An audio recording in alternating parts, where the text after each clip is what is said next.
I live in the desert, and in the desert the climate is hot, the climate is dry, and the climate is only set to get hotter and drier in the future.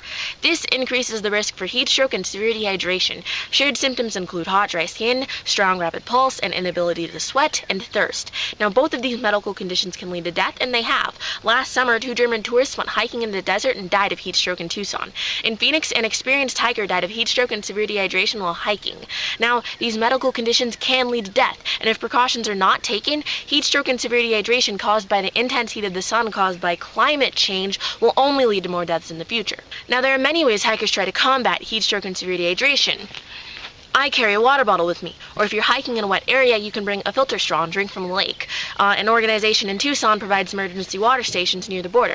Now, all of these solutions are great, except they rely on the fact that water is already provided. Water bottles need to be refilled in advance, drinking straight from a lake is difficult in a desert, and water stations need to be refilled. And in a perfect world, no one would have to suffer from heat stroke or severe dehydration. We'd just be thirsty in the desert and a box of water would appear for us. And so I proceeded to develop this idea. The Waterbox, even though it's really more of a water cylinder, is a device that collects rainwater, filters it, purifies it, and makes it available for drinking in an emergency situation.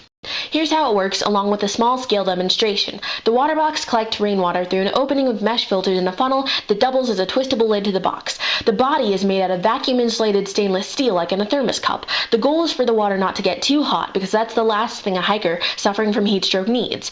Hanging from the lid is a cotton cloth sewed into 2 pockets. The device collects 8 liters of water, and a chlorine tablet is needed for every liter of water, which can be converted to 1.5 inches, so when the water reaches that level, the chlorine dissolves. Finally, a cup sits at the bottom. On the outside is a warning to hikers describing the symptoms of heat stroke and severe dehydration so that no hiker in denial can die of these conditions.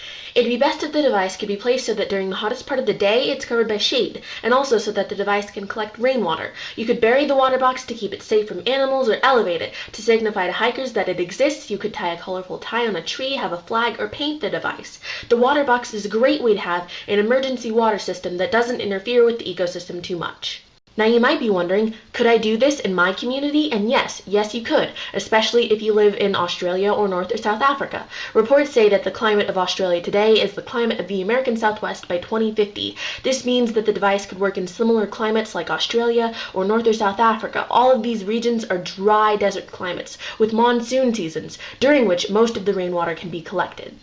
So now let's calculate cost. If the Waterbox were to be produced, it'd cost about $59.12 using recycled steel, cotton, and paper. 8 liters of water is enough for at least 3 people to become hydrated, so the cost of a Waterbox is much less than the required amount for 3 people to be treated for heat stroke in a hospital by 5,323%. For implementation in Tucson and the Southwest, I'd like to team up with engineers from the U of A or ASU. The idea is that we'll place these water boxes near popular hiking spots such as Sabino or Madera Canyons. We'd spread the word through mass media that if you see a blue flag or a blue tie on a tree, then an emergency water supply is nearby. We'll evaluate the results after 1 summer, and if successful, we'll expand into other hiking spots in Arizona. The technology behind the water boxes is easy to replicate, so hopefully those living in previously mentioned deserts like Australia or North or South Africa could adopt the idea too, to save more lives as climate change becomes more prevalent. As climate in the deserts becomes hotter and drier, the risk for heat stroke and severe dehydration increases dramatically. However, we can fight it. With water boxes placed efficiently near desert trails, we can conquer heat stroke and severe dehydration so that those at risk can live to see another day.